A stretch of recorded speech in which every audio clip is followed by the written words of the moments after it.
नमस्कार बच्चों, मैं सुनीता झा आप सबकी ऑनलाइन हिंदी शिक्षिका। और आज हम लोग फिर से श्री मैथिली शरण गुप्त की भारत भारती के भविष्यत खंड का एक भाग पढ़ेंगे। अभी तक मैंने 5 वीडियो इस भाग के बना दिए हैं और 50 पद तक मैंने उसमें समझा भी दिया है। इसके बाद के जो दोहे हैं उनको मैं अभी आप लोगों को बताऊंगी। इस कविता को पहले मैं इसको पढ़ लेती हूँ और फिर इसके बाद इसके अर्थ के साथ मैं आपको समझाती जाऊंगी, ठीक है। और अभी तक हमने देखा था कि श्री मैथिली शरण गुप्त जो हैं वो भारत के प्राचीन इतिहास को, अतीत को, उसकी समृद्धि को और हमारे राष्ट्र गौरव को बताते हुए हमें जगाने की कोशिश कर रहे हैं कि अगर हम ना जागें, अगर हमने प्रयास नहीं किया तो हमारा प्राचीन अतीत जो है, हमारा गौरव जो है वो जल्दी ही नष्ट हो जाएगा। तो उसी को आगे बढ़ाते हुए कवि ने कहा है, निज धर्म का पालन करो, चारों फलों की प्राप्ति हो, सुख दाह आदि व्याधि सबकी एक साथ समाप्ति हो। ऊपर की नीचे एक भी सुर है नहीं ऐसा कहीं, सत्कर्म में रत देख तुमको जो सहायक हो नहीं। देखो तुम्हें पूर्वज तुम्हारे देखते हैं स्वर्ग से, करते रहे जो लोक का हित उच्च आत्मोत्सर्ग से। है दुख उन्हें अब स्वर्ग में भी पतित देख तुम्हें, अरे संतान हो क्या तुम उन्हीं की, राम राम हरे हरे। अब तो विदा कर दुर्गुणों को, सद्गुणों को स्थान दो, खोया समय यूं ही बहुत, अब तो उसे सम्मान दो। चिरकाल तिमिरावृत रहे, आलोक का भी स्वाद लो, हो योग्य संतति पूर्वजों से दिव्य आशीर्वाद लो। जग को दिखा दो यह कि अब भी हम सजीव सशक्त हैं, रखते अभी तक नारियों में पूर्वजों का रक्त है। ऐसा नहीं कि मनुष्य रूपी और कोई जंतु है, अब भी हमारे मस्तकों में ज्ञान के कुछ तंतु है। अब भी संभल जावे कहीं हम सुलभ है, अब सब साज भी बनना बिगड़ना है हमारे हाथ अपना आज भी। यूनान मिश्रादिक मिटे हैं किंतु हम अब भी बने, यद्यपि हमारे मेटने को ठाठ कितने ही ठने। हे आर्य संतानों उठो, अवसर निकल जावे नहीं, देखो बड़ों की बात जग में बिगड़ने पावे नहीं। जग जान ले कि न आर्य केवल नाम के ही आर्य हैं, वे नाम के अनुरूप ही करते सदा शुभ कार्य हैं। ऐसा करो जिसमें तुम्हारे देश का उद्धार हो, जर्जर तुम्हारी जाति का बेड़ा विपद से पार हो। ऐसा न हो जो अंत में चर्चा करे ऐसी सभी, थी एक हिंदू नाम की भी निंदे जाती यहाँ कभी। समझो न भारत भक्ति केवल भूमि के ही प्रेम को, चाहो सदा निज देशवासी बंधुओं के क्षेम को। यूं ही सभी जड़ जंतु भी स्वस्थान के अति भक्त हैं, कृमि कीट खग मृग मीन भी हमसे अधिक अनुरक्त हैं। लाखों हमारे दीन दुखी बंधु भूखों मर रहे, पर हम व्यसन में डूबकर कितना अपव्यय कर रहे हैं। क्या देश वत्सलता यही है, क्या यही सत्कार्य है, क्या लक्ष्य जीवन का यही है, क्या यही औदार्य है। मुख से न होकर चित्त से देशानुरागी हो सदा, है सब स्वदेशी बंधु उनके दुख भागी हो सदा। देकर उन्हें सहाय भरसक सब विपत्ति व्यथा हरो, निज दुख से ही दूसरों के दुख का अनुभव करो। अंतः करो उज्जवल करो औदार्य के आलोक से, निर्मल बनो संतप्त होकर दूसरों के शोक से। आत्मा तुम्हारा और सबका एक निर्विच्छेद है, कुछ भेद बाहर क्यों न हो, भीतर भला क्या भेद है। कवि ने इसमें भी हमें एक दूसरे से मिलजुल कर देश को आगे बढ़ाने के लिए कहा है। उन्होंने बताया है कि अगर हमारे सत्कर्म सही होंगे, हम अच्छे काम करते होंगे तो जरूर ईश्वर हमारे सहायक होंगे। तो चलिए अब इसको अर्थों के साथ में आपको समझा देती हूँ। कवि ने कहा है कि निज धर्म का पालन करो, चारों फलों की प्राप्ति हो, दुख दाह आदि व्याधि सबकी एक साथ समाप्ति हो। कवि कहते हैं कि अपने धर्म का पालन करो, तुम्हारा जो धर्म है, जो तुम्हारा कार्य है उसका पालन करो, अधर्म ना करो, तब तुम्हें चारों फलों की प्राप्ति होगी। धर्म मोक्ष अर्थ काम सब प्राप्त हो जाएगा तुम्हें। और तुम्हारे दुख दाह, तुम्हारे जितने भी दुख हैं, तुम्हारे अंदर की जो जलन है, जो तकलीफें हैं, वो सब खत्म हो जाएगी। आधि व्याधि, आधि मतलब होता है मानसिक रोग और व्याधिक मतलब होता है शारीरिक रोग। तो इन सब की समाप्ति एक साथ हो जाएगी अगर तुम अपने धर्म का पालन करते हो। ऊपर की नीचे एक भी सुर है नहीं ऐसा कहीं, सत्कर्म में रत देख तुमको जो सहायक हो नहीं। कवि कहते हैं कि ऊपर या नीचे, यानी ईश्वर हो या तुम्हारे पुरखे हो, पूर्वज हो, जो भी हैं, ऊपर है या नीचे है, कोई ऐसा देवता नहीं है, सुर मतलब देवता, कोई भी ऐसा देवता नहीं है जो तुम्हें सत्कर्म में रत देखे, सत्कर्म में लगा हुआ देखे, फिर भी तुम्हारी मदद ना करे। ऐसा इस संसार में हो ही नहीं सकता। कोई ईश्वर ऐसे नहीं है कि तुमको सत्कर्म में लगे हुए देखकर भी तुम्हारा साथ छोड़ दें, ऐसा नहीं होगा। फिर कहते हैं कि देखो तुम्हें पूर्वज तुम्हारे देखते हैं स्वर्ग से, करते रहे जो लोक का हित उच्च आत्मोत्सर्ग से। आत्मोत्सर्ग, आत्म जोड़ उत्सर्ग, दो शब्दों से बना है। अपने आप का, स्वयं का उत्सर्ग, बलिदान जो है उसको कहा गया है। कह रहे हैं कि तुम्हारे पूर्वज जो हैं वो तुम्हें अभी भी स्वर्ग से देख रहे हैं। जिन लोगों ने लोगों का हित किया है, संसार का हित किया है, बहुत ऊंचे, बहुत बड़े आत्म बलिदान से, तो वो तुमको देख रहे हैं और दुख उन्हें अब स्वर्ग में भी पतित देख तुम्हें। अरे, तो वो जो देख रहे हैं तो तुम्हें पतित देखकर, तुम्हारी गिरी हुई हरकतें देखकर, बुरे काम को देखकर उनको दुख हो रहा है, स्वर्ग में भी दुख हो रहा है। संतान हो क्या तुम उन्हीं की? क्या तुम उन्हीं की संतान हो जिन्होंने इतने ऊंचे बलिदान किए संसार के हित के लिए? राम राम, हरे हरे, छी छी किया जा रहा है, यहाँ धिक्कार किया जा रहा है। ठीक है, अब तो विदा कर दुर्गुणों को, सद्गुणों को स्थान दो, खोया समय यूं ही बहुत, अब तो उसे सम्मान दो। कवि कहते हैं कि अब तो अपने दुर्गुणों को विदा करो, अपनी बुरी आदतों को विदा करो और सद्गुणों को अपने अंदर स्थान दो, अच्छे गुण अपनाओ, क्योंकि तुमने बहुत सारा समय खो दिया है। अब उस सद्गुणों को सम्मान दो, समय को सम्मान दो। चिरकाल तिमिरावृत रहे, आलोक का भी स्वाद लो, हो योग्य संतति पूर्वजों से दिव्य आशीर्वाद लो। कवि कहते हैं चिरकाल तक, लंबे समय तक तुम तिमिरावृत रहे, तिमिर से आवृत रहे, अंधकार से घिरे रहे, तिमिर आवृत, दो शब्द हैं यहाँ भी। अब आलोक का स्वाद लो, अब प्रकाश का स्वाद लो। बहुत दिन तक तुम अंधकार से घिरे रहे, अंधकार से मतलब यहाँ पे है बुराई, भेदभाव, जो पतित कर्म है, उन चीज़ों से तुम बहुत दिन तक घिरे रहे हो, जिसकी वजह से तुम्हारा क्षय हुआ है, तुम्हारा आत्मिक पतन हुआ है। तो अब आलोक यानी कि अच्छे व्यवहार, सत्कर्मों का, अच्छे लोगों का, अच्छे कर्मों का आलोक जो है, प्रकाश जो है, उसका अब स्वाद लो। तो अपनी बुराइयों को खत्म करो, बुराइयां रूपी अंधकार को खत्म करके अच्छाई रूपी आलोक का स्वाद लो अब तुम। और योग्य हो संतति पूर्वजों से दिव्य आशीर्वाद लो, तुम उनके योग्य संतति बनो, उनकी संतान बनो। जो तुम्हारे पूर्वज हैं उन जैसे महान पूर्वजों के योग्य संतान बनकर अपने पूर्वजों से दिव्य आशीर्वाद प्राप्त करो उनका। जग को दिखा दो यह कि अब भी हम सजीव सशक्त हैं, रखते अभी तक नारियों में पूर्वजों का रक्त है। जग को दिखाओ, इस पूरे संसार को दिखाओ कि हम अभी भी सजीव हैं, हम मर नहीं गए हैं और सशक्त हैं, हम शक्तिशाली भी हैं। सजीव से मतलब है यहाँ पे सिर्फ शरीर का जीवित रहना नहीं, बल्कि मन से, मानसिक रूप से सजीव होने को कहा गया है कि तुम सच में अभी भी, तुम्हारे अंदर गर्व है, तुम्हारे अंदर अच्छाई है, तुम्हारे अंदर अभी भी इतनी शक्ति है, इतना ऊंचा उठने की चाहत है, अपने देश को आगे बढ़ाने की इच्छा है। तो तुम ये संसार को दिखा दो कि तुम सशक्त हो, तुम कर सकते हो। रखते अभी तक नारियों में पूर्वजों का रक्त हो, और तुम्हारी नाड़ियों में, तुम्हारे वेन में, तुम्हारे नसों में अभी तक तुम्हारे पूर्वजों का रक्त है। और पूर्वज जितने वीर थे, जितने त्यागी थे, जितने काबिल थे, तुम में भी वही रक्त है, तो तुम भी उन्हीं के समान सशक्त भी हो और उन्हीं के समान जागरूक भी हो। ऐसा नहीं कि मनुष्य रूपी और कोई जंतु है, अभी हमारे मस्तकों में ज्ञान के कुछ तंतु हैं।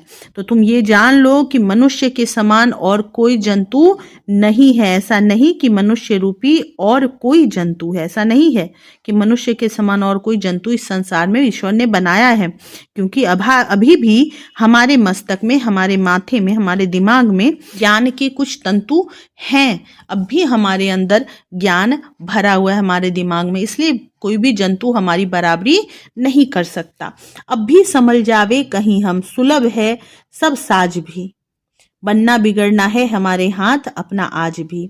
तो अभी हम अगर संभल जाएं, अभी भी अगर हम अपने आप को सुधार लें, संभाल लें, अपनी जाति का गौरव दोबारा प्राप्त करने की कोशिश करें, तो सब कुछ सुलभ है। हर साज मतलब हर इक्विपमेंट हमारे पास तैयार है, जिससे हम अपने देश को आगे बढ़ा सके, अपनी जाति का गौरव आगे बढ़ा सके।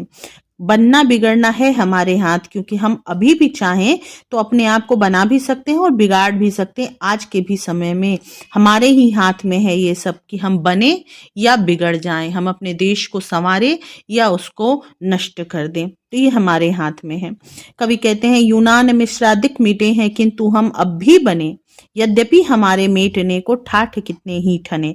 कवि कहते हैं कि यूनान और मिश्र आदि जो महान सभ्यताएं थीं, ये सभ्यताएं भी बहुत प्राचीन थी, बहुत महान थी, लेकिन ये सब मिट गए एक एक करके, कोई अभी नहीं बचा हुआ है।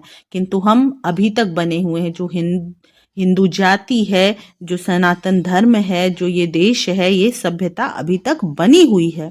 हालांकि, यद्यपि मतलब हालांकि हमारे मिटने को, हमें मिटाने को कितने ही ठाठ ठाने गए हैं, कितनी ही कोशिश की गई है। ठीक है। हे आर्य संतानों उठो, अवसर निकल जावे नहीं, देखो बड़ों की बात जग में बिगड़ने पावे नहीं। उठो आर्य के संतानों, आर्य के पुत्रों, उठो, क्योंकि तुम्हारा अवसर जो है, मौका जो है वो निकल रहा है। तो ऐसा ना हो कि तुम जब तक जागो तब तक सब कुछ खत्म हो चुका हो, अवसर कहीं निकल ना जाए। इसलिए उठो, देखो, ध्यान दो कि तुम्हारे बड़े जो थे, तुम्हारे बुजुर्ग जो थे, तुम्हारे पूर्वज जो थे, उनका इस संसार में सम्मान घट न जाए। जग जान ले कि न आर्य केवल नाम के ही आर्य हैं, वे नाम के अनुरूप ही करते सदा शुभ कार्य हैं।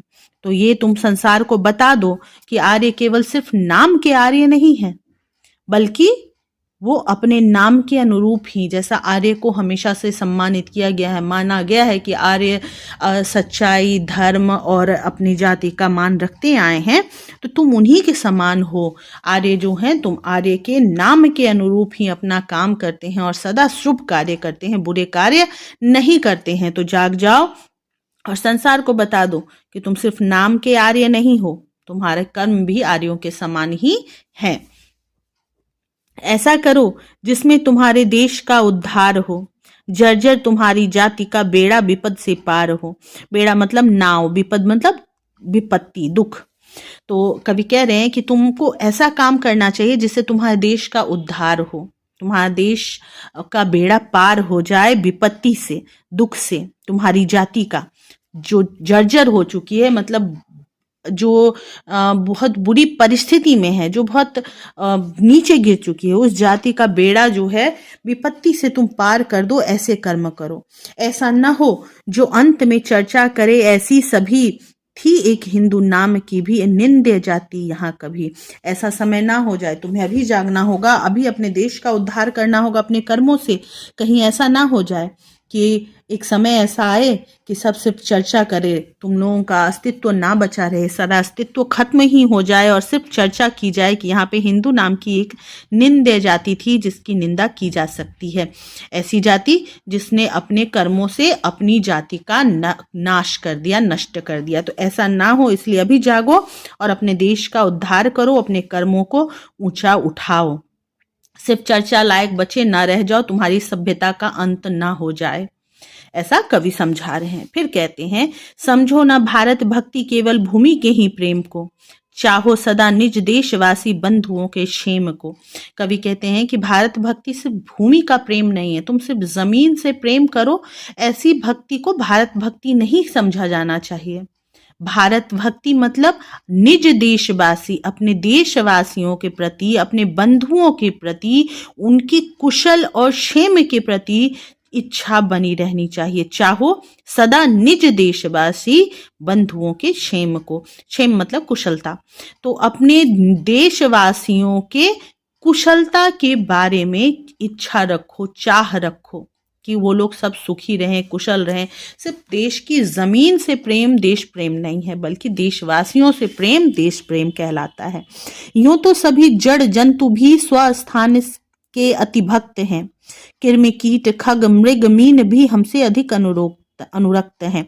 कह रहे कवि कि सिर्फ देश भूमि जो है वो सिर्फ हमारे मान करने लायक नहीं होता, क्योंकि कृमि कीट खग मृग मीन, मीन मतलब मछली, मृग मतलब जानवर, और हिरण को असल में मृग कहते हैं, लेकिन बाकी मृग जो है सारे जानवरों को भी कहा जाता है कई जगहों पर।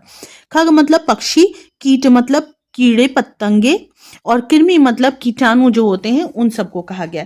तो ये सब भी जिस जगह पे रहते हैं उस जगह के प्रति अनुरक्त रहते हैं, प्रेम करते हैं। जिस जगह जो भी उनका स्थान होता है उस जगह से वो प्यार करते हैं। मतलब कि कृमि कीट तक अपने जगह को प्यार करते हैं। तो तुम कृमि कीट जैसे नहीं हो, तुम एक इंसान हो, तुम्हारे अंदर ज्ञान है, इसलिए तुम भूमि के प्रति प्रेम सिर्फ मत रखो, जमीन के प्रति यानी अपने रहने के स्थान को सिर्फ देश मत मानो, सिर्फ उसको प्रेम मत करो, बल्कि पूरे देशवासी को प्रेम करो, क्योंकि तुम जड़ और जंतु के समान नहीं हो, बल्कि एक इंसान के समान हो, इंसान हो। इसलिए तुम्हारे लिए सिर्फ स्वस्थान महत्वपूर्ण नहीं होना चाहिए, स्वस्थान के देशवासी जो हैं, वहां के रहने वाले जो लोग हैं वो महत्वपूर्ण होना चाहिए। लाखों हमारे दीन दुखी बंधु भूखों मर रहे, पर हम व्यसन में डूब कर कितना अव्यय कर रहे। कभी कह रहे हैं कि हमारे लाखों दीन दुखी बंधु जो हैं, हमारे भाई बंधु जो हैं, हमारे देशवासी जो हैं, लाखों लोग जो हैं वो भूखों मर रहे हैं। कई लोगों को खाना नहीं मिल रहा है, कपड़े नहीं मिल रहे हैं, घर नहीं है, और हम व्यसन में डूबकर कितना अपव्यय कर रहे हैं। अपव्यय मतलब फिजूल खर्च होगा। तो और व्यसन का मतलब है लत। तो हम अपने लत में डूबकर, हमारी आदतों में डूबकर, गलत चाह में डूबकर कितना ज्यादा अपव्यय कर रहे हैं, फिजूल खर्च कर रहे हैं, जबकि हमारे बंधु जो हैं, हमारे भाई, हमारे मित्र, हमारे देशवासी भूखे मर रहे हैं। क्या यही देश वत्सलता है? देश के प्रति वात्सल्य का भाव रखना, प्रेम का भाव रखना, ये देश वात्सल्य है? नहीं। क्या यही सत्कार्य है? क्या ये सत्कार्य है कि हम जबरदस्ती चीजों को नाश करें और दूसरी तरफ कुछ लोग उन चीजों के लिए तरसते रहें? क्या लक्ष्य जीवन का यही है? क्या हमारे जीवन का यही लक्ष्य है कि हम बहुत सारा खर्च करें, अपने अपने लतों को विकसित करते जाएं? दूसरे की मदद करना हमारा लक्ष्य नहीं है? क्या यही औदार्य है? औदार्य मतलब उदारता। तो क्या हमारी उदारता यही कहलाती है कि हम सिर्फ अपने पे खर्च करें, वो भी फिजूल खर्च करें? मुख से न होकर चित्त से देशानुरागी हो सदा, हैं सब स्वदेशी बंधु उनके दुख भागी हो सदा। कवि कहते हैं कि सिर्फ मुंह से बोल के अपने आप को देशभक्त मत बताओ, बल्कि चित्त से देश अनुरागी हो जाओ। चित्त से यानी मन से देश अनुरागी, देश प्रेम, अनुराग मतलब प्रेम होता है, तो देश प्रेमी बनो मन से, सिर्फ मुख से नहीं, बोल के नहीं कि हाँ हम अपने देश को बहुत मानते हैं। सिर्फ ऐसे बोलने से काम नहीं चलेगा, बल्कि देश के प्रति अनुराग मन में होना चाहिए, चित्त से होना चाहिए, क्योंकि सब स्वदेशी जो हैं हमारे भाई और बंधु हैं, तो उनके दुख भागी बने रहो, उनके दुख का कुछ भाग एहसास करो, उसको समझो और उन दुखों को दूर करने की कोशिश करो। दुख में भागीदारी बलो, देकर उन्हें सहाय भरसक सब विपत्ति व्यथा हरो, निज दुख से ही दूसरों के दुख का अनुभव करो। तो जो दुख भागी हैं, जो दुख में पड़े हुए हैं, उनकी सहायता करो। भरसक मतलब जितनी कोशिश, जितना हो सके, जितनी शक्ति है उतनी सहायता करो, और उनकी विपत्ति और व्यथा को, उनके दुख को, तकलीफ को हर लो, दूर कर दो, और निज दुख से ही दूसरे के दुख को अनुभव करो। तुम्हें किस चीज से तकलीफ हो सकती है, इस चीज से तुम समझो कि सामने वाले को भी इस बात से दुख होता होगा, इस तरीके से दुख होता होगा, और उस दुख का दूर करने की कोशिश करो, प्रयास करो, भरसक जितना कर सको। अंतःकरण उज्जवल करो औदार्य के आलोक से, निर्मल बनो संतप्त होकर दूसरे के शोक से। अंतःकरण यानी अपने अंदर को, अपने मन को, अपने आत्मा को उज्जवल करो, प्रकाशमय करो, औदार्य, उदारता के आलोक से, प्रकाश से। निर्मल बन जाओ, खुद को निर्मल बनाओ, संतप्त होकर दूसरों के शोक से, दूसरों के शोक से, दूसरों के दुख से जल कर, संतप्त मतलब जल कर, तप्त होकर उससे अपने आप को निर्मल कर दो। आत्मा तुम्हारा और सबका एक निर्विच्छेद है, कुछ भेद बाहर क्यों ना हो, भीतर भला क्या भेद है। ये अपने देशवासियों के बारे में कहा जा रहा है कि आत्मा तुम्हारा हो या किसी और का है, सब एक है, निर्विच्छेद, इसमें कोई विच्छेद नहीं, कोई अलगाव नहीं, कोई भेद नहीं है, क्योंकि वो सब तुम्हारे भाई बंधु हैं। बाहर हो सकता है देखने से कुछ भेद लगे, कुछ अंतर लगे, लेकिन भीतर से कोई भेद नहीं है। भीतर से क्या भेद है? हम सब मनुष्य हैं, हम सब देश देश बंधु हैं, हम लोग एक समाज में रह रहे हैं, एक धर्म के हैं, एक जाति के हैं, एक बंधुत्व का, मनुष्यता का संबंध है हमारा।